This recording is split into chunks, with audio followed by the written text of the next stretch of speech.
Hello मेरे दोस्तों, कैसे हैं आप सब। तो आज की इस वीडियो में जो एक जेईई एडवांस के क्वेश्चन है, मेंस में तो ऐसा पूछा नहीं जा सकता, बट पूछ ले तो भी कोई ज़्यादा टफ नहीं है। ये क्वेश्चन कह रहा है कि R1 R2 are distance of point on a ellipse which are at a maximum और minimum distance from a origin. कहने का मतलब है कि इस क्वेश्चन को हम समझते हैं कि क्वेश्चन कह क्या रहा है। सबसे पहले हम एक इलिप्स जो कि टिल्टेड इलिप्स है, आपको देखने से ही पता चल रहा है कि ये एक स्टैंडर्ड इलिप्स नहीं है, और इस इलिप्स का यहाँ पर ड्रामा भी चल रहा है। तो हम कहना क्वेश्चन ये चाह रहा है कि मान लीजिए हमारे पास कोई पॉइंट एक ओरिजिन है, एक पॉइंट कोई है ओरिजिन है, सही है। तो पॉइंट ओरिजिन है। अब इस ओरिजिन से इस इलिप्स की जो दूरी होगी, इस ओरिजिन से इस इलिप्स की बहुत सारी दूरी हो सकती है। ये दूरी हो सकती है, ये दूरी हो सकती है, और ये दूरी भी हो सकती है, ये दूरी, बहुत सारी दूरी हो सकती है। तो हमको वो दूरी बताना है, हमको वो दूरी बताना है जो ओरिजिन से मैक्सिमम हो और ओरिजिन से मिनिमम हो। हमें वो दूरी बनानी है। मान लेते हैं कि ये दूरी मिनिमम दूरी है R1, सही है, और एक ये दूरी है जो मैक्सिमम दूरी है। अच्छा, मैक्सिमम दूरी को इसने R1 बोला और मिनिमम दूरी को इसने R2 बोला है। तो मिनिमम दूरी को हमने R2 मान लिया और मैक्सिमम दूरी को हमने R1 मान लिया, जो क्वेश्चन में मुझे दिया। अब हमें ऐसे क्वेश्चंस को करने के लिए हमें सर्कल यानी ऑक्सिलरी सर्कल का कॉन्सेप्ट लगाना पड़ता है, जहां पे हम x को रिप्लेस करेंगे, x और y को रिप्लेस करेंगे r cos थीटा और r sin थीटा से। जैसे ही x और y को रिप्लेस करते हैं r cos थीटा और r sin थीटा से और इक्वेशन में पुट करते हैं, तो मेरा जो इक्वेशन बनता है वो बनता है 5r cos थीटा का whole square plus 5r sin theta का whole square plus 6r cos theta r sin theta minus का 8 बराबर 0।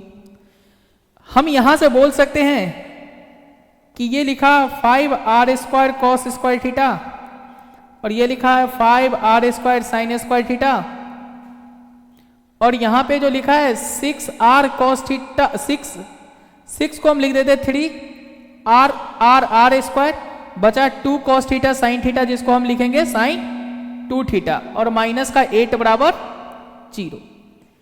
क्या यहाँ पे 5r square cos square theta, 5r square sin square theta, 5r square common ले लीजिए तो cos square theta sin square theta 1 बनेगा, और यहां पर कितना बन गया 3r स्क्वायर sin 2 थीटा, और उधर चला गया तो 8। क्या इस जगह से हम r स्क्वायर कॉमन ले ले, r स्क्वायर जैसे ही कॉमन लेंगे तो क्या बनेगा 5 प्लस 3 sin 2 थीटा बराबर 8।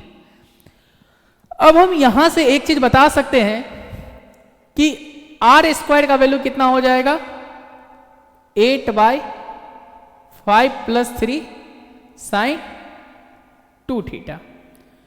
अब स्वाभाविक है R1 को मैक्सिमम बोला है, तो R1 स्क्वायर पहले लिखते हैं 8 प्लस 5/3 sin 2 थीटा का मैक्सिमम, और स्वाभाविक है इस एक्सप्रेशन का मैक्सिमम मतलब नीचे वाला का मिनिमम, और नीचे वाला का मिनिमम कब आएगा जब sin 2 थीटा का वैल्यू क्या हो जाएगा माइनस का 1। यानी कि अगर हम sin 2 थीटा का वैल्यू अगर माइनस का 1 लेते हैं तो स्वाभाविक है R1 स्क्वायर कितना आ जाएगा 8/5 माइनस 3, यानी कि 8/2 4, यानी कि R1 का वैल्यू कितना आ जाएगा मेरे पास 2 आ जाएगा। ऑब्वियस सी बात है कि ये एक्सप्रेशन कभी 0 नहीं होगा। आप करके देखिएगा, ये एक्सप्रेशन कभी 0 नहीं होगा। कारण क्या है कि जैसे ही 5 प्लस 3 sin 2 थीटा को 0 करेंगे तो sin 2 थीटा का वैल्यू माइनस का 5/3 हो जाएगा, जो कि माइनस के 1 से छोटा है। तो sin थीटा का वैल्यू -1 से 1 के बीच में होता है, और ये इस एक्सप्रेशन को जैसे ही 0 करेंगे तो sin थीटा का वैल्यू -1 से छोटा होगा, जो कि संभव नहीं है। फिर हम R2, अब R2 क्या है, R2 स्क्वायर यानी कि 8 प्लस 5 प्लस 3 साइन 2 थीटा का मिनिमम।